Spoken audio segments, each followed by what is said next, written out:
Just like the situation you guys are going through. I play a lot of people's shit for the love that deserve their music played. Yep. Without even posting that I'm playing their music or nothing. I just do it all the time. But then if there's artists I've never heard of, how am I going to mess my vibe up? Because you want your record played. Yeah. You got to throw me some bread. You see I'm Southside reppin', Bigfoot steppin', Zone 3 section is God flow perfection. Dating on the church like I ain't blessed they section. If we ain't talking money, I got a weak connection, that's on the hood. She said get a bag, so I get it, got it good. Don't complain about my problems, I just put it in a wood. Seen a genie the other day, she said make it good. So I wish for good health, then I wish to look, it's chief, not lieutenant. Yeah, I'm back, been a minute, my hard work gets you offended. Shout out my boy academics. Let's talk about that after I introduce you. So we have a serious Southside legend in the building today. Another episode of Live on Lake Street. We got Big Wiz in the building. I am in the building. It's an honor to be here. A blessing. We live, baby. You ready? Yes, I'm here, man. Okay, so you Live were on Lake Street. Yes, sir. So you were talking. So you were saying that we're behind with the support shit, and I think this is a conversation that's been had. I mean, since I've been talking on mics, Right. and it's one of those things that's like, everybody's always trying to figure out what's wrong or what we need to do. We need to get behind the artists like we get behind our athletes here. Mm. You know what I mean? Like when there's an athlete that's clearly above and beyond the rest, the city gets behind them. Look at Chet Holmgren over there in Gonzaga. Look at Suggs. Look at Khalid El-Amin when I was a kid. I mean, the list goes on. But when there's an artist, it's like hip-hop artist or just whatever genre of music it may be, I bet they go through this in every genre. I feel like they alienate them and he's too big now. He's Hollywood now. I don't know. It's just weird. Like the support system here we're so jealous or entitled. Like if it's not me, I can't support it. Yeah, it is weird. I think and I've said this many times, I think there's this weird thing that we do. And again, this could be in every other state. Right. I mean, obviously we know the states that are where the hip hop scene specifically is cracking, right? But it's like we'll allow you to get so far before we just go, all right, I'm done with that. they're done. Yeah. We're good. It's like kind of like you cook the steak to rare and then just. It's like a ceiling, but I feel like artists shouldn't worry about that and not worry about local. Once you get to that point, you got to worry about global because local's going to support when you hit global. And I think we see that happen. Yeah. Because I'll tell you, this is probably something I maybe wouldn't normally say on the mic, but I'll tell you this, and I'll tell you why I'm going to say it because I think it's an important message. Taylor J is one of the biggest artists we have out of Minnesota. Period. But what we realized is his fan base isn't in Minnesota. Right. His fan base is everywhere else. So it's like he's been consistent since I've met him. I met him when he was young back in the day. Yeah. I think he was running with a crew called New Era. Yeah. If I'm not mistaken. I think you're probably right. You'd know better than me. I've known Taylor J for a long time, and I salute him because his grind is endless. Yeah. He don't he don't take his foot off the gas. Yeah. And that's dope. I love seeing it. Yeah, I agree. He's arguably like my all-time favorite Minnesota artist. Yeah, he's one of the top for sure. But it's crazy that his fan base isn't here. It's that what we're speaking about. It's He gets like to a ceiling. It's like, oh, that's gonna happen with Jay Plaza. He's getting a lot of support right now, but they're gonna get mad at him soon. And I feel like Plaza's kind of been stagnant. I feel like he picked up the pace lately. He definitely did lately. This last For sure. Since COVID, like this last round, this last year, Yeah. even less than a year, I feel like he's really had his foot on the gas. When I say stagnant, I meant like the support level. Right. It's been the same since 2015. Oh, right. You know what I mean? It's like this. We won't quite go all the way. We almost did with free Wi-Fi, and then free Wi-Fi got burnt to the ground. It was like, I know. That's done. But I see him rebranding himself, picking the ball back up, Yep. becoming the leader, maybe traded to another team. I don't know how you want to put the analogy. Yeah. But my man has definitely got his foot on the gas. And shout out to Plaza because I've watched him too from the beginning stages. Yeah, for sure. I remember when he was, I wouldn't say timid, but less vocal, real quiet, come around, just humble. Yeah. He's still humble, but I just remember a younger developing Plaza. Now he's just a fucking animal, man. We need him here at this table. We definitely do. We need him at this table. He doesn't do interviews. He's never done an interview with me. He's been ducking me for 6 damn years. Come on, Plaza. Come we on. need to hear the story, bro. We do. We need it. I got full support of that. I'll be nice. I promise. I'll be nice. This is my message to Plaza. I will be nice. You heard him here. I'm not gonna go crazy. I'm not gonna make you look bad. Come up here. But yeah. But you, man, you have done this crazy kind of dope rebrand, and I've noticed that the rebrand. I knew the rebrand was working for you when I saw how hard you were going with like the promotion of your DJing. Right. I'm like, oh, he found a different lane and he's enjoying it. I could see it. Am. I got to. I mean, it happened. It just happened out of the blue. Shout out to my boy St. Joe, DJ St. Joe, Freshwater DJs. He just told me one day, bro, you be good at this. It's I picked up DJing at a gentleman's club. We started at Pyramid back in 2018, and at that point I got the gig, but I still brought a DJ with me. And I was like, I'm just gonna host. I brought Tech along with me.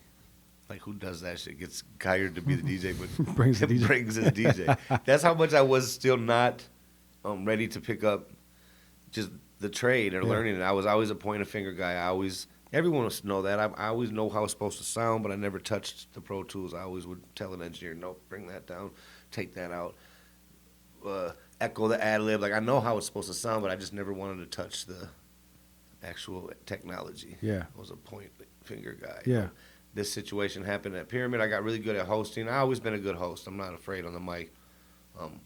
That came to an end fast, an abrupt ending. Shout out to Pyramid, though, and all those guys over there. That's another extended family of mine. I think I got to a point where, like, I'm not doing this gentleman's club nightlife. It's too crazy. And then my boy Joel was like, bro, you'd be a great DJ. Rick's is hiring. Shout out to RCI, Rick's Cabaret International. It's the biggest club name. RCI is in America. There's over 63 clubs under RCI.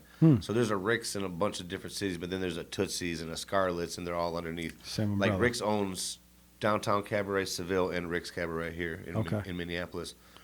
I started as a part-time day shift DJ. It was cool. I started like really getting into it. My thing is, I don't even still admit that I'm a DJ. I feel like I'm a vibe creator / host, but everyone's like, you're the best DJ. You're the best DJ at this club. They forced my hand. They ended up making me the head DJ of the club. So now I'm doing all the commercials for like the radio stations, and I'm picking my schedule. I'm getting the best nights of the week. But it happened overnight. Like a couple of the DJs before me took 18 years, 10 years to get in the position. It took me less than 2. Wow. And they asked me for a whole year, and I said no, because I was doing shows that night. I was like, let's get a bag in the day. I'll do this little daytime DJ. And I was trying to build up the network of these women to use for videos and, photo shoots, help sell merchandise, etc. Well, it ended up being way bigger. They're just like, we want you to run this place, wrap your arms around the club. It's your club. So moving forward, I just started taking it more seriously, and here we are. Wow. So you're it's at Rick's. And another reason why it happened, because COVID hit. We lost Honey. We lost Part Wolf now, R.I.P. A couple of the venues that I've been rocking with for 10 years, and promoting became stagnant at the time with the vax cards and having proof of vaccination and or a negative test, and people just weren't showing up. And I was noticing, I go into this club, I leave with this amount of money. Because I'm getting a bag out this club. I ain't going to tell people too much, but I leave this club, I'm leaving this amount of money. I leave this club, I might leave in the red and have to pay a sound man and a DJ. Ugh. It started not making sense, Yeah. man. So I took the transition, the leap of faith. I never thought I'd be a DJ, but it's probably the best tool, if not one of the best tool I added to my tool belt, man. Yeah. And now I get booked for weddings. I get booked for car shows. I get booked for private parties. I get booked for like benefit events, and I'm going to start doing club nights. Fuck it. Might as well. I understand it now. I figured it out. At any point during the pandemic, I guess technically we're still in it, I guess. Right. Were the dancers wearing masks? Yeah, dude. Were they wearing masks? They were wearing masks and shields. They looked like space. They looked like they was about to go into space, bro. No. Can you imagine a mask and a shield and trying to sell a lap dance? And nothing else? Bro, it was crazy.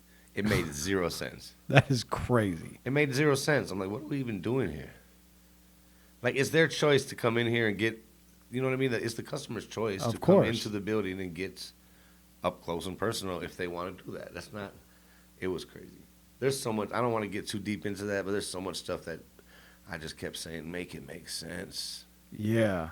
Like, we can go into a restaurant, but we have to have our mask on, walking through the restaurant, but I could sit down and take my mask off and sitting this close to somebody. Dumb.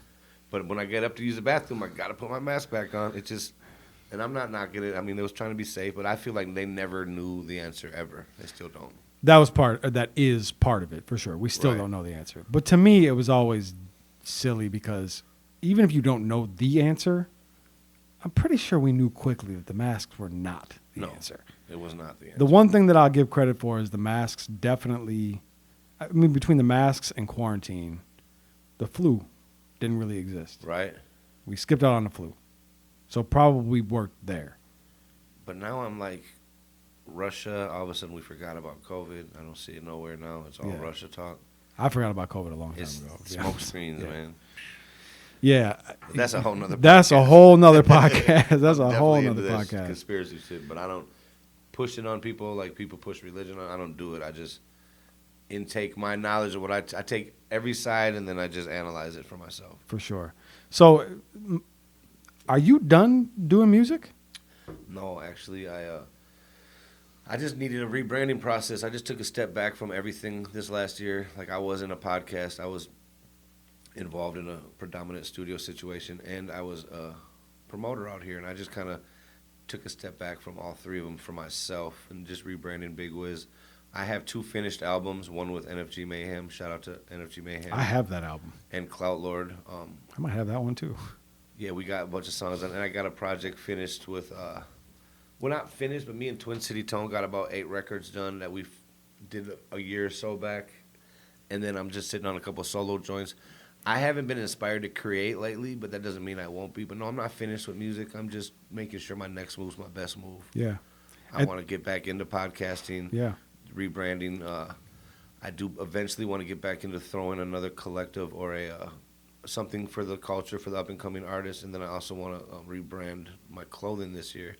This is the year of the Wizard, the year of the Big Wiz. The year of the Wizard. I've been doing a lot for everyone. I feel like my whole career, you know, I've opened up my platform, my home, my network to everybody, and I won't say that I was done wrong or I wasn't giving back the same. I just know that I invested a lot of my time into a lot of other people when I should have probably focused on myself a little more. Not even saying not focused on them, but maybe I should have gave myself. A little more energy. And when I realized that was this year, like I said, working in this club, I went from bottom tier day shift DJ to literally the club recruiting me to run the club and be the head DJ. When in my mind, I still was like, I'm not a DJ. I don't know what they're talking about. Why are they doing this? But really, it had nothing to do with that. I know protocol. I know how to run this club. I know how to communicate. That's my best thing is communication. You know, I got to deal with 30 personalities from 19 years old to 30-year-old women that and start sober and end up drunk. Imagine that, you know, every day. So my mental health be crazy at 4 a.m. when I'm leaving this club. Like it takes me 2-3 hours to wind down when I get home. That's why my insomnia is crazy. It's all just because it's a crazy lifestyle, but I figured it out. I feel like multitasking and dealing with different personalities is one of my strengths. So learning that here, I learned that it was never about like all the collectives and all the group shit. Like I really got a different type of energy. Like that Big Wiz energy is real out here. Like people believe me, they trust me, they know that what I do, everything I've done is classy and excellence. Like we always try to set the precedent, set the trend. Me and Tony Bones, shout out to my longtime business partner Tony Bones. Like we were on that in our 20s as young kids. Like, yo, we don't want to sound like that. We don't want to look like that. Yeah. And I just feel like I'm at that point now where it's Big Wiz time. Yeah. I'm with that. So no, I'm not. That was a long-winded answer. No, yeah, but I'm not done with musically. I never will wave the white flag like I retire because I don't want to ever be that guy that says, I'm coming out of retirement. Yeah. I mean, do you feel like at this point, at least, it's no longer necessarily for profit or for financial gain? Absolutely. I'm glad you said that because a lot of when I was thinking about what I was going to talk about in here today, that was one of the things. Like I'm going to release how I want now. I'm not going to do how these people do a single or that. If I want to put 18 songs on an album, I'll put 18 songs. If I don't want to do a rollout, I won't do a rollout. Like we've talked before, I've done 23, 24 projects. Like I've released 23 tangible, physical albums in my career with groups, not just Big Wiz himself. I've done a lot of group efforts and a lot of team stuff, but you know, everyone here can contest as an artist. There's a rollout involved. It's called the run. I call it a run, where you know you got to get got to build up to that run. Yeah. And I just feel like nowadays you don't have to do that. You can just put it out. Yeah, you can. You can really do When whatever you want. And like you said, it's not for profit now. Now it's just for therapy. And don't get me wrong, I always feel like I'm an elite artist. I always feel like I'm nice with bars. I can put together great music, but it's a young man's game. And I want to be behind the next. It's getting young. It seems like it's getting younger by the day. Right. And I want to be behind the next young individual with the knowledge that I've gained over the years, with Yeah. the connections I have, and then just still being me, being involved in it. That's just my goal right now, is to keep DJing. I'm going to do this for a while, keep my brand up, but I definitely am searching and working with some younger artists. Do you still pay pretty close attention to what's going on in the music scene here? Yeah, I do. Yeah. But I don't comment much anymore. Yeah, that's why I asked, because I noticed you're not Yeah. really in the mix. I stay off of that because what I was doing was I did all this subconsciously. Like Yeah. I was like, I'm going to walk away for a few months. I still stay. I'm in the mix in a whole different part of the city. Like I'm in the club 4 nights a week. Yeah. I mean, I got all the artists coming in there. They pay me $20 a song to play their music. Like I'm in there doing my thing. And I do people, don't get me wrong, I play a lot of people, just like the situation you guys are going through. I play a lot of people shit for the love that deserve their music played. Yep. Without even posting that I'm playing their music or nothing. I just do it all the time. But then if there's artists I've never heard of, how am I going to mess my vibe up? Because you want your record played. Yeah. You got to throw me some bread. You Of got to course. hit my hand, and then you'll get your record played. And they respect that. How do you go about that, though? Because if somebody you've never heard of comes up to you and says, hey, here's $20, play my song, you got to hear that shit before you just play it, right? I have them airdrop it to me usually right there. And then will you listen to it in And the then I listen to headphones it. before it goes up? Yeah. Yeah. And then I listen to it. Usually I'll play it if they pay me, and just I got a way of doing it, like getting it out the way, getting it over with quick. You know. You ever handed somebody their 20 back? Like, no, I'm not playing that. I haven't had to yet. Oh, nobody. I haven't had that trash yet. Nope, I can't lie. I haven't. Oh, that's good. Who do you play? Like, what artist locally do you play the most in the club? Without- just naturally, without pay. Just You know, who you one playing? of my favorite artists that I play there, Cashanova. Yep. That last album, High Speed Cash, there's like 4 of them on there I play. Yeah. And they go off in the club. I play Mr. Mayhem, Reefery in there. I play, I mean, I ain't gonna lie, I play some Lizzo up in there. You got to play John Ray. Oh, yeah, definitely. John Ray goes off. Yeah, in no, the I club, play John Ray. For sure. I play, trying to think who else, Tech. A lot of my team's music, Yeah. NFG Mayhem, Yep. some Saint Laurent. You know, I rarely play myself, but I do got a couple records of mine that I'll spin in there. Yeah. What's like the hottest like strip club song right now? For the club, Like the hottest one right now, just period in the world. like for Not the even- new record. Yeah. Man, there's a bunch of them, bro. Is there? Even, yeah. There's this. Oh, jeez, you got me on the spot. I'm just not really. I'm not tapped in. I mean, don't go to the strip so clubs. with So I don't me, know. here's what I do. I try to sell the allure of fantasy in there. So I play that sexy but vibey shit. Yeah. So I mean, the hottest record right now, everything, man. Might not be one answer. Right? Yeah. It's not. I mean, there's Meek records that are hot right now. There's Kendrick Che. There's I mean, obviously your go-tos, Drake's. I mean, I even play Dirk in there. I try not to play like too wild Yeah. because it's not that environment. Yeah. You know, some girls would be like, "Play King Von, take me to the O." I'm like, that doesn't work right now. Love the song. Not a lot of. You're not dropping a lot of drill shit in there. I do. That drill shit is fire though. I do on like Saturdays and shit. Fivio? Yeah, I love. Man, he Fivio. goes. He is Yeah. crazy. He's one of the craziest. Yeah. But that's a hard question. What's the hottest song in the strip clubs right now? You got me on that. I mean, you kind of answered it. Yeah. You kind of answered it. I mean, like I said, it's not a simple answer. I'm sure. I don't. No. I'm not in a strip club, so I don't really know. No, I play a lot of Drake. I play a lot of Weeknd. I play a lot of Doja Cat. Yeah. I play a lot of Poppy, Top 40. But then when it comes to the more street shit, I play Gucci. I play Dirk a lot. I'll play 4-2 Doug. Okay. I mean, Maybach's hot in there for different times. I guess it's different times, Yeah. different crowds, depending, you know? Yeah. Does each girl have their own like theme song that you got to play? No, girls that are tapped into their sound do. Okay. You know, some girls know their style and their sound, and they'll Yep. come in like, yo, I like this, da-da-da. And the thing is, like, so my whole thing is I get hourly wage in there, too. So during, like, COVID, it was dope because I got that unemployment stimulus. Like, Yeah. a lot of DJs are on contracts and Yep. paid work order and stuff. But you're on that payroll, so you get Payroll, that stimmy. and then I get, say I work with 32 girls. At the least, each girl gives me a dub Okay. at the end of the shift. So, add that up. And I got last Saturday, or 2 Saturdays ago, I had one girl give me, $300 out of the 32 girls. So there's a lot of money in there. Sheesh. And then my personality, my attitude, the way I work, the way I treat all the women equally, it goes far. It goes a long way. Huh. I don't be on some creepy shit in there, trying to be really on get some money out of there. Yeah, that's good. It's There's some creep shit going on And that's around here what lately. they deal with 9 times out of 10 with someone in my position. Yeah. The DJ in the club is a power position, bro. I control the whole environment. I control the hosting, the lights, the music. If I don't like you, I can play a total separate genre of what you like, and you can do nothing about it. You know what I mean? But You ever done that? I've done something similar, but no, I don't get into the vindictive shit. I just kind of keep my template of what I do even with everybody, so that at the end of the day no one can really say that I favor anyone, or I'm in there for the money, man. Yeah. And to help sharpen my craft. Yeah. Which is DJing nowadays. I'll take it as a new tool of mine, but I'll never disrespect our DJs. You got to be in there for the titties too, though, right? Yeah, I'm so desensitized from it now. Man. Are you? I suppose that happens, huh? Yeah, it's just crazy. I say this sucks when I date women now. They gotta. They got to blow you out of the water. Yeah, bro. They gotta say the wildest shit to me to even get me nowadays. They got. Nah, real shit though. Oh, and shout out to all my entertainer ladies. I don't knock none of their hustles, man. Get that bag while you can, because I sure would if I could. For sure. Period. Yeah, that's why I could, bro. Nobody can ever say anything to A somebody. lot of people shade that lifestyle industry, and it's like, for what, bro? It's 2022. Because they can't do it. Exactly.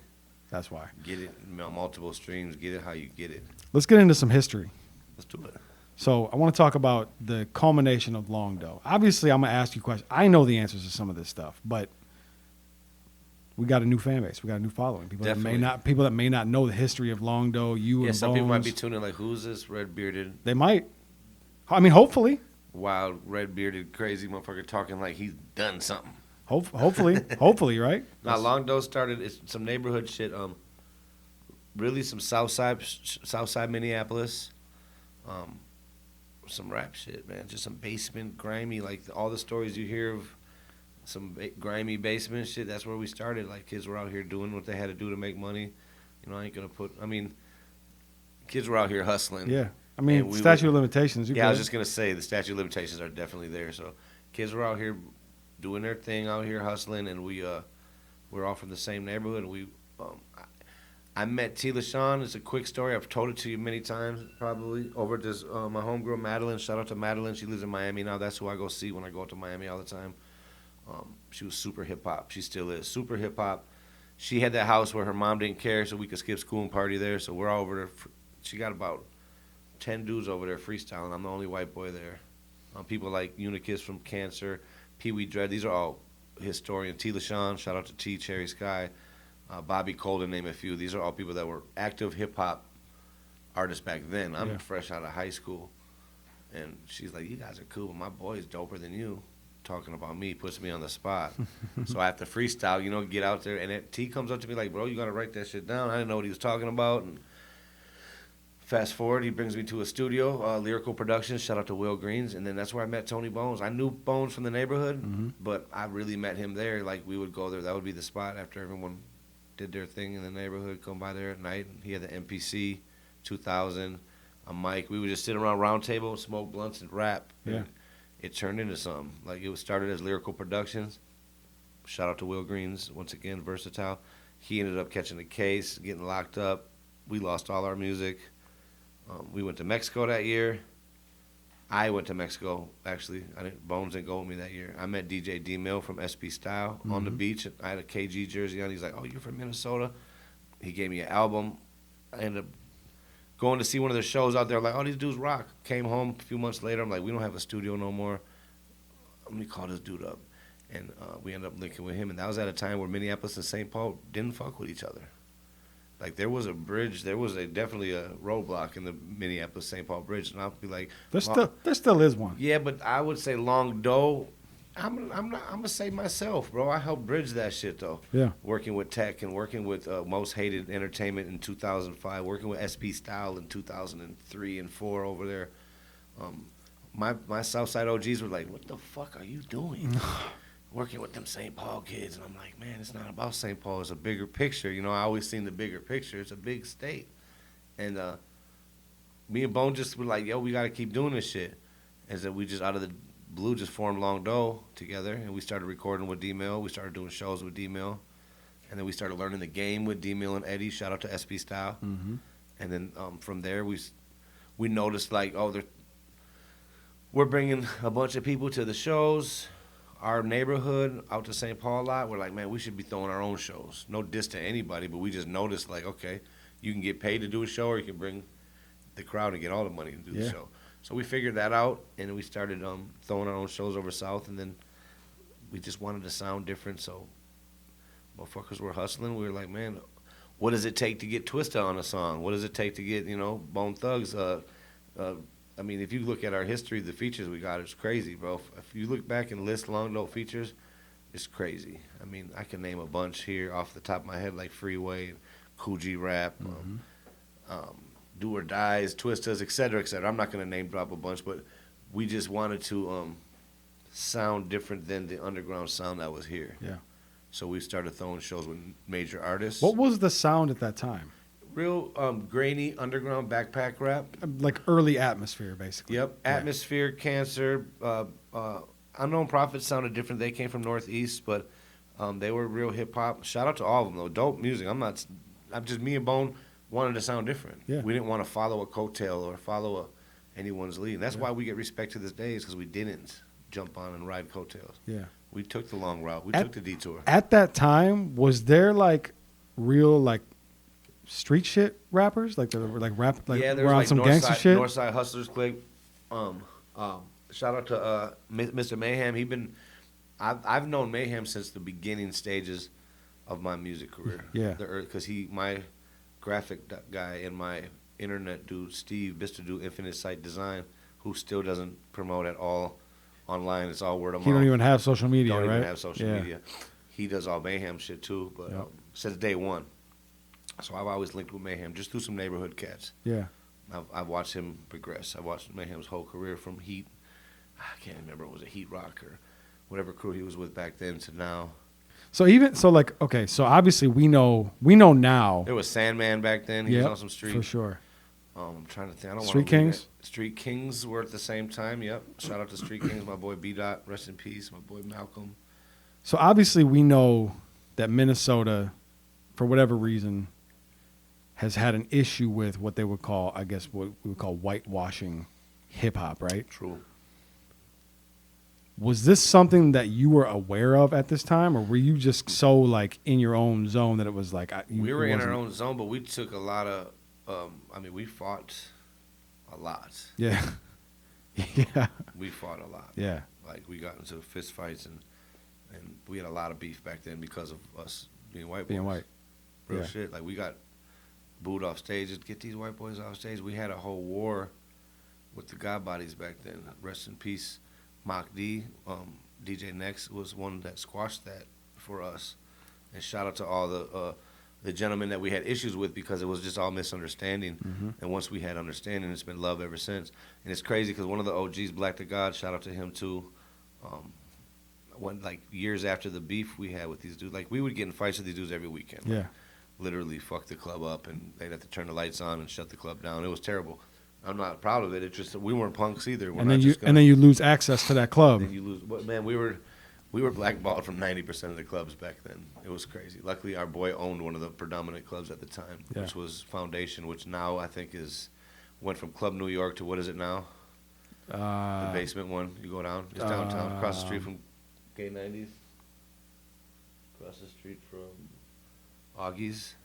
The basement? I don't even. Is it Exchange? Is that Exchange? I think so. It might be.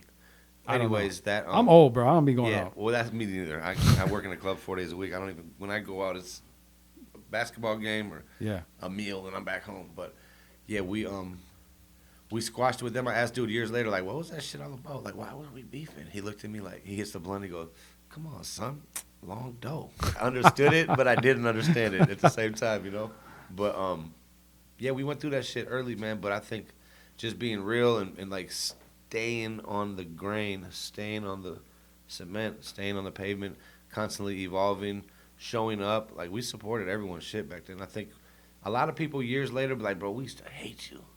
But now I love you. Like, shout out to Minnesota Fats. He told me that. Shout out to Beasley.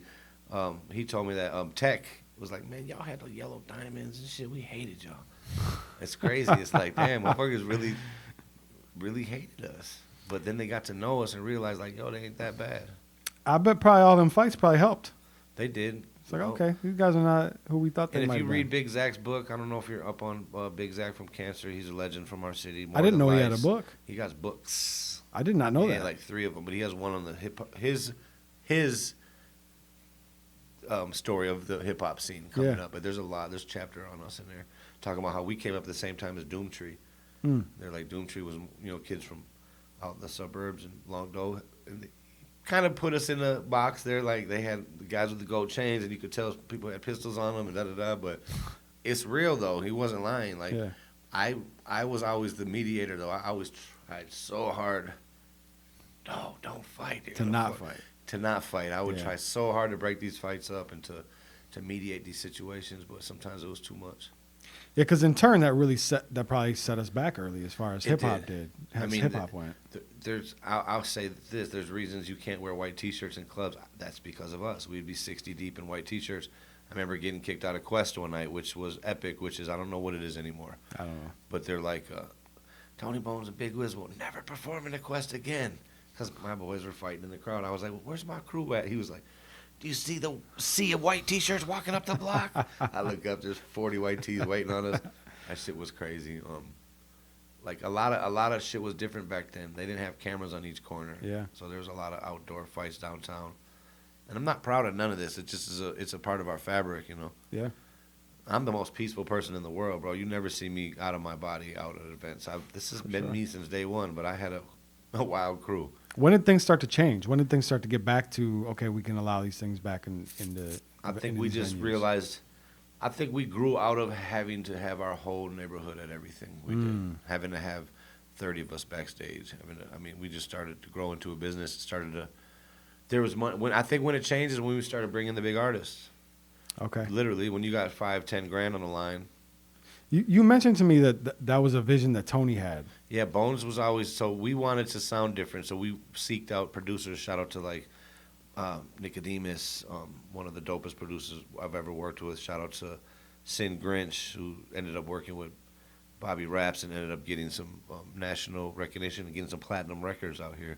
These guys are part of the Longdoe sound coming up, but we also wanted to be on a national level. Motherfuckers had dreams and aspirations big back then. We were getting money, different streams of income, so Bones was like, I want to try promoting, so this started bringing artists, and then when we'd bring these artists, do like a contract for a feature with them. So for instance, AG from Digging in the Crates, a lot of young cats ain't gonna know, but do your research. That's where Big L, Fat Joe, a lot of these iconic figures came from, Showbiz and AG.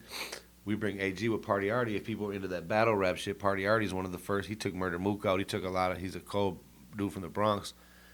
That was our first Avenue, 05. Yeah. Bones and Wiz first album release party. Main room. Like, it was a big deal. We brought AG and Party. That was the first taste of it. And we ended up, it just made sense from there. Like, not doing it all the time, but, you know, every quarter, 4 times a year, bringing a national act, us opening up for them, because we're obviously building our brand, building our label, having all the artists under our label open up with us, and then getting a feature from the artists we brought into town. And it didn't happen every show. And then we had some issues, like, we can get into it. Like, Talib Kweli was a prima donna. We had him in the studio, and he didn't want no smoke around him. He wanted to clear the whole studio out. He was just really hard to deal with. But we got a decent... I'm shocked. Yeah, he was probably... And then it's crazy because the business was bad, because we did the business through Phil the Agony, who was down with Strong Arm Steady, who ended up brokering the deal. So we thought we were getting 3 features for this price. Well, Talib thought he was doing 1 feature for this price. Does that make sense? Yeah. So no. we get to this moment where the first feature's done. Talib thinks he's done. We think we got 2 more songs coming, and it blew up. But we got our shit out of it. We still got our song. I think he still owes us a song, actually, from back then. There was so much crazy business done in this shit, but that's just one of them. I remember like doing a song with Alchemist and Evidence. Shout out to both of them. And I think Evidence was on tour. It was just a long night. It was a Method Man, Redman tour. With opening up was Alchemist, Evidence, and Terminology. This is before Term was like a factor. He was like paying for his own way, and they had like a minivan following the before three Alk of us. was Alk. I mean, Alk was Right. him, but He was him, but he wasn't this god. He was Yeah. him though. He was definitely him. he was still So we got drops from that. Like I'm saying, and we're filming all this, all Yeah. these studio sessions, all these backstages, getting drops from all these national artists. This is before Instagram. This is before drops were like a necessity. But I knew. People were still getting Like, autographs. I and got shit. all this. I knew this is what we're supposed to be doing. We have to have this camera on at all times. I knew that. I seen that vision. So we're doing this. We get a studio session after they've been on tour. They're tired. I remember Evidence, which is my boy. Shout out to him. He was kind of, I'd say, irritated because we had some latency issues with the late. I don't know if anyone knows what latency is. It's like a drag of your voice, or it's like a echo. So when you're rapping, you hear what you said after you said it. So Yeah. it fucks a rapper up. Oh, terrible. It's terrible. So we had latency issues, and I remember Evidence was just done. Alchemist got on his hands and knees, bro, got underneath, disconnecting like a real Alchemist type shit, and fixed our whole system, bro, and had our shit like that. It was in the greatest spirits about it too. It was just really dope to have someone like that was a millionaire that worked with Mobb Deep and worked with these huge For artists, sure. get down and dirty and fix our shit so we could get the recordings done. I can't say I'm shocked by that though. Right. He I can't either. seems like that would be what he would do. And yeah, it was dope. I mean, that's just a couple experiences. I remember Busy Bone wouldn't do his verse until someone got him a pack of Newport 100s. So we had to drive all the way to Motor Mart because it was the only thing that was open. And then he had a show in Duluth that night, and it was like midnight. Duluth's 2.5 hours away. If you guys know, bars close at 2. He wasn't gonna make it. He made it. I think they went 100 miles an hour and got there on time, and he popped right in at the end. But my point is, we're at this point where you got to do we paid him for this verse. He's not going to do the verse until he gets a Newport 100. It's crazy, bro. This is the situation. That's crazy to think about how somebody gets to that point. Yeah, I know. Because he wasn't always like that. No, he wasn't. But his career got him to that point. Right. Where it's like, I have to demand something. But we started that Long Dose shit off of just me and Bones met, and we vibed, and we wanted a different noise, different sound, man. That's a good thing too. I mean, Caucasian or not, I hate that Minnesota's hip hop sound was defined by the people it was defined by. Hey, so do I. No disrespect to them and the work that they've put in. I understand that, like, it's not Atmosphere's fault No. that not they at all. became the sound. It's just what happened. No, it is. And you travel anywhere and say you're from Minneapolis, and that's That's first what they know. name that they would bring Yeah. up everywhere we go. But I do feel like, actually, I'll just ask you, this is your interview. Do you feel like that has changed? We're changing. Do you feel like that's being changed? Definitely. Yeah. It has to, because Atmosphere is still, they're a household name forever. They're fine. When they want to stop touring is when that'll end for them. Yeah. But they're going to be good because they have a core fan base. But now it's expanded with people like Tay Supreme, people like Jay Plaza, people like you said, Taylor J, to name a few, NFG Mayhem. There's a bunch more. I mean, obviously. No, but I get, B. yeah. Crocs. I mean, there's people that are the fabric of our Juice Lord. I mean, there's so many. I can name a bunch. Yep.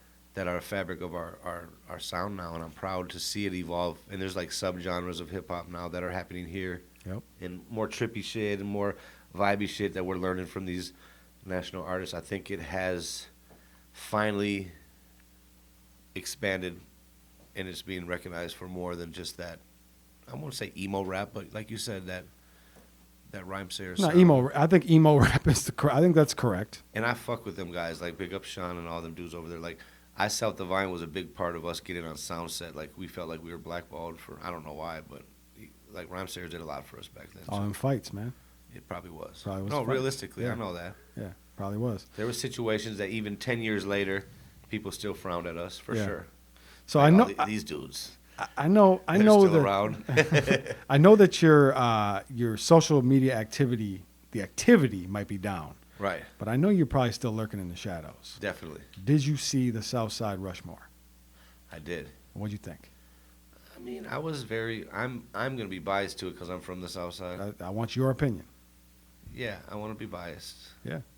So what'd you think? I don't think it's correct. Okay. So let's name them. Fix it. So we had. Let's name them all real quick. So it had Tie Stick. Which I fuck with. Shout out to Ty. He's a good dude. Yep. And we're still gonna do our feature, bro. Tie Stick is on fire right now. He's from my neighborhood. Scorching hot right now. I know he is. And Yeah. he's reached out to me to do some music, and we're gonna tap in on that. And Yeah. he's got a lot of respect for the OGs in the city, and I For fuck sure. with that. Yeah, Tie Stick. That's my dog. I've met him through this. And that's my dog too, and I just want him to know that, like, I'm watching him, and Yeah. he's definitely evolved. On fire. Definitely. Scorching hot right now. So it was Tie Stick, Prof. Shit, I told you not to, and then I did it. Skinny, Yep. Southside Chief. And it's just I don't know. It's hard to say. It is hard, but that's why we asked the Because question. there's people like Muja Messiah. But is he from the South Side? I mean, he reps both. If you look, here's what's funny about Muja. If you say something about Muja being from the South Side, he'll correct you and say I'm from the North Side. I know. If you say something about him being from the North Side, he'll correct you and say I'm from Brooklyn Park. And yeah, Which is funny. So okay, I'm not gonna say myself ever, but what about Tony Bones and what he's done for the culture here? Yep. People don't know Tony Bones. Since you said you brought it up, Tony Bones put Prof on his first shows before Prof was on Stop House. Didn't know that. Prof was down with Big Zach in Interlock and Cancer, and who I was talking about earlier before anyone. Yep. And shout out to Dylan. I went to high school with Dylan from Stop House. He's one of my close friends. Them are some good brothers. Mike Campbell and Dylan and those guys over there are good, solid dudes. And they put together a great business with the Stop House brand. Yeah. But before Stop House, Tony Bones was definitely giving opportunities to young profs, and I'm not mad at Bones Cats being like that. being on the Rushmore at all. I feel like Bones deserves it as far as an iconic figure in the city, putting people on, because I'm too humble to ever say myself. I know what I've done, and I don't need validation anymore. Yeah. I know who I've put on. I know what I've done for this Minneapolis hip hop scene. I know now. I used to feel like I needed that validation. Yeah. I know what I've done. I've made people millionaires. I made people 100,000aires off my cosign. It's a fact. That's big. I've put on 5 videographers that are dominant today still. Who? Take credit. Take Rich Peterson was already on, but he 1320? wasn't doing videos until he started 1323? coming around. I had him come filming our video shoots behind. I was on my media shit before anybody. Before y'all, I'm taking that. Yeah, Like Soulja take it, Boy, yeah, for sure. We was the first one with music videos next to trying to find a balanced atmosphere, and Tony Bones, Big Wiz, Luca Brasi, Kings of the North. Look it up. Yeah. 04. No, Saran did our video. He's the same dude that did all of Fancy Ray's commercials back then. So all those corny commercials you seen Fancy Ray doing, that was Saran. He filmed our first video, and then at the same time, Atmosphere had that MTV trying to find a balance. And then after that, Tony Bones kind of discovered High Def. Okay. I worked with High Def right after that. Once we started doing videos with High Def, a lot of people gravitated towards him. And I won't say it's us that really put him on. It's all those situations need to happen. No, say that shit. You know what I'm saying? Because No. whether it's true or not, he's gonna post that clip. No, High I'm Def just definitely knows that me and Bones were some of the Yeah. first No, ones. he gave you your flowers on it. supporting, He and gave you so your we were flowers on paying the him. We podcast. weren't scared to give him money Yeah. for his work because he Yep. was a student in the International Arts. Yep. I think that's the name of it. But he was working up at the little arts building, and he would get us the rooms and everything. Shout out to High Def, like one of the first cats. And then after that, Rich Peterson started coming around so Dave Wilson came around via Prof early, but we swooped him up to do a movie. Ended up doing a bunch of videos. He went back. He was in a hard place. I flew him out to Minnesota. He was living in my house. That's where I introduced him to Atmosphere. I introduced Dave Wilson to Rhyme Sayers. I ended up doing a 10-video deal with him off of just seeing the work that he was doing for us. So that's another artist. Rich Peterson came around taking pictures for the video shoots. He was like, man, that's all you can do for videos? He started doing videos. Shout out to Abi Nav. I told Abi, dude, you need to pick a camera up. Abi picked a camera up because I told him to pick a camera up. That's Cherry Sky was birthed, the Cherry Sky brand on videos. He'll tell you that too. And then my boy Teddy Grimes, shout out to Extensive Knowledge. Okay. I brought him on to Jamaica with me when he was an up-and-coming videographer. Gave him the co-sign. He started fucking with Muja and a lot of cats like that. Yeah. And there might be more. I'm trying to think. No, You got some kids out here. that was definitely, and all of them will tell you this. There's no lies behind it. Yeah. The kids were hungry videographers. Except Abi didn't. Abi was in a place where he rapping, engineering. I was like, we really need a cameraman, bro. And that's where that birthed. He picked it up. I was like, you're good at it. He filmed like a behind the scenes for me with Johnny P from Do or Die once. I remember it. And I was like, yo, that's the direction we need to go in with the music in the background. I just seen the vision that he had without even asking. He just did it off like a little funny digital camera. And I just told him, man, pick the camera up. And look what that did for Abi. For sure. So, yeah, I will take credit for that. We were definitely involved in the media side and in, like, content before content was a thing. That's a fact. Yeah. And you can go back. You can go to, like, all the Mike DeMarter YouTube. He got YouTube channels with all that old footage. The Umbrella footage back with Fick and $1 Million Kid and Clever and Amazing. And just early days at the Taylor Sound Building. I'm sure Chief knows about the Taylor Building. It's an old legendary studio from here over north. So, yeah, that was something that I take pride in. We had to branch off to the videographer conversation, but we still need the rest of your Rushmore. Oh, my Rushmore? Yep. I said Tony Bones. Yep. I like Chief because Chief was a young showing us love back in the day, and he's constantly evolved with his musically, clothing line, content, etc. So he can stay on there. You're gonna do this to me. Yep. Got to. Tony Bones, Chief.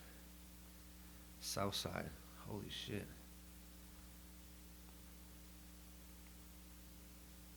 Anybody gonna be mad? You're OG. I know. I'm just trying to think. Your shit is gonna be different than everybody else's. My mind is racing thinking about it.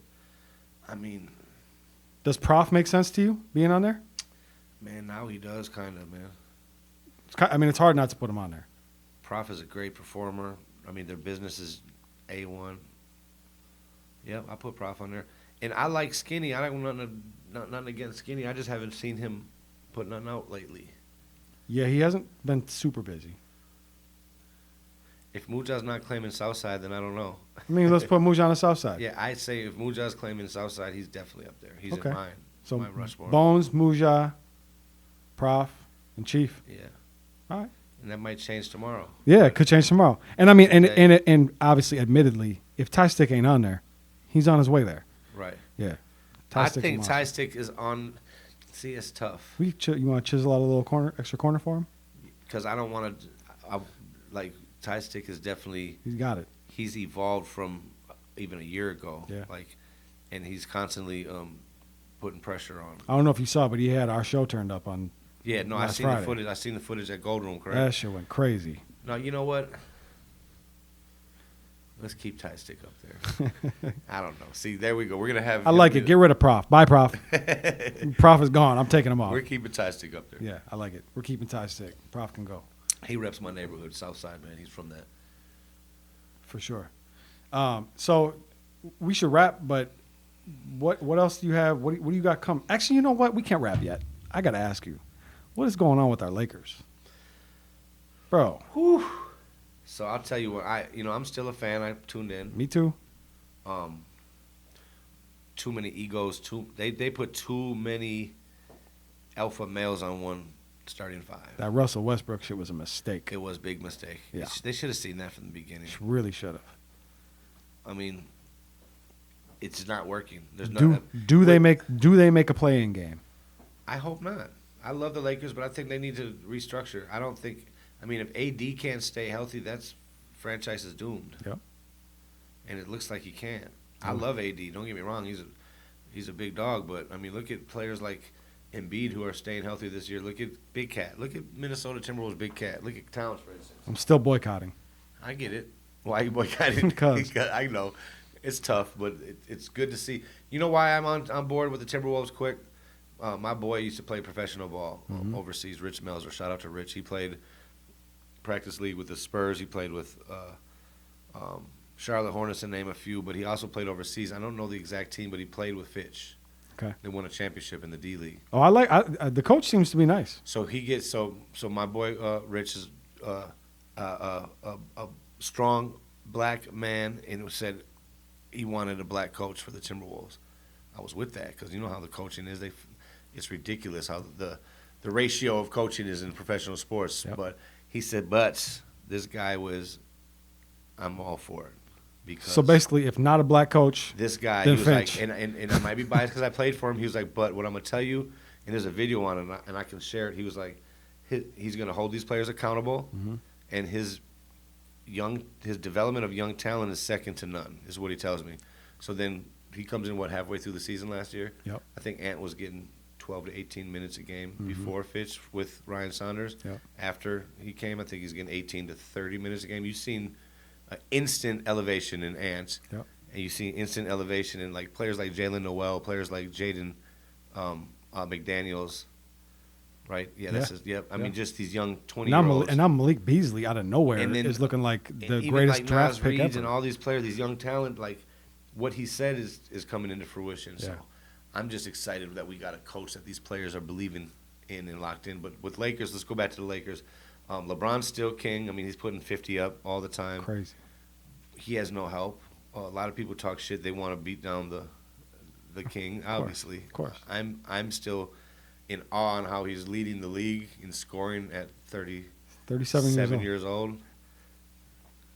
He just needs some young talent in there. But the Lakers, I don't think, have it this year. I think in the West it's going to be Phoenix or Golden State. Got Draymond back now, so I agree. East is up for grabs for me. I'm not convinced on anyone in the East right now. Man, Philly, tough. But Philly just got whooped by. Yeah, I guess Philly is tough. Philly is tough. But the Lakers need Kyrie back too. the Brooklyn. Lakers tough. need to call God the Lakers. because it's tough over there. Oh, It's definitely tough over there. yeah, it is tough. It's been tough to watch. It sucks because the Lakers are my first team. They've been my first team. Yeah. Like I've been a Laker fan since. Me like, too. My NBA viewership stardom started with Kobe, and I've been a fan since then. We've always agreed on that. Yeah. That's why it's a hard pill to swallow right now. And I've always been a Timberwolves fan too. And I Yep. always said, if the Lakers get in the Western Conference Championship with the Wolves, I kind of want to see the home team because the Lakers have won so many. Agreed. I would love to see our home team get one. But being a Timberwolves fan too, you know that we ain't been there in a while. I'll be back when Glenn Taylor's gone. Yeah. When Glenn Taylor's gone, I'll be back. And they can Matter of fact, respect KG. they got to get Glenn Taylor out of here, and they got to put that 21 up in the Yeah, Raptors, and and they then I'll gotta be back. They got to put that 21 on the Raptor and damn near put a statue of him and or Flip For real. outside that stadium. Agreed. I'll come back when we get the jersey and the Raptors, but then I want that statue. And you know soon, what I too. love this year? Just seeing that Flip had a vision. He was right. Yeah. Look at those three. I mean, I don't know if Wiggins deserved to be a starting player on the All-Star, but he made it. I mean, Wiggins, Levine, and Towns, all three All-Stars this year. even if Wiggins was a fringe, had a- even if Wiggins is a fringe All-Star player, that's Right. still better than what No, we it expect, is. what we thought was happening. And I think Flip had a vision. He did. He did. Yeah. Well, let's wrap, man. This is a fun conversation. I'm glad we could do it again. Man, I love it, and I love the platform, and keep pissing them off. Y'all keep Yeah. your feet on their necks. We're not going nowhere, Keep man. pissing them off, y'all. Y'all got to support this shit, man. This is Minnesota made right here. For sure. Where can they find you at? You can find me on social media at BigWiz612. That's my Snap and IG, or just Big Wiz on Twitter. For sure. Big Wiz, BIGWIZ. Big And I'll be Wiz. more active on social media. I'm just rebranding the whole. At least coming be active the week we drop this. Oh yeah, I'm coming out this spring. This will be the start of it. For sure. New I- podcast coming, new music coming, Okay. new brand, Big Wiz. All right. We're paying attention. Everybody's watching. Appreciate I it. appreciate you, Wiz, man. This is fun. Appreciate you too. Another episode of Live on Lake Street. I'm Jake Faircloth. Follow me everywhere at Jake Faircloth1. Peace. Damn, Woody. In high school, I let it blam, Woody. I wasn't playing, Woody. I'm coming straight out the south. Hey, genius, best watch your mouth. When I put up on P&B, right, then ain't he come out. You moving ounces, I just moved 100 things in a drought. You want the south side, outside the fence of your house. You talking all that, then wanna come talk it out. If you ain't talking money, you talking about. Said it on camera in the last episode why I'm mad. Who was the last episode with again? Well, not the last released episode, the one we recorded before you got here. Okay. Because we've already done a couple today. Nice. I like that. That's Yeah. good work ethic. Yeah, man. We're in here a lot. Who's it coming out with? Just Jimmy. I'm gonna watch it. Yeah. I mean, I've watched a bunch of your episodes. Don't get me wrong. Yeah. Now I don't watch it. all the ones that if I don't know the artist, which I should. But man, dude, I've been busy as fuck. But No, it's understandable. I definitely see your guys' platform is pissing off And that's what I love to see. Well, there's a lot of people that feel entitled. Entitlement here is still a thing. For sure. It's a crazy thing too. For sure. Or it could be it could be the opposite. Like mad that they're not entitled. Yeah. And they know they're not entitled. I don't know what it is. I just think Minnesota, we're so behind with the support shit. Like if people would get on board. Let's talk about that after I introduce you. So we have a serious Southside legend in the building today. Another episode of Live on Lake Street.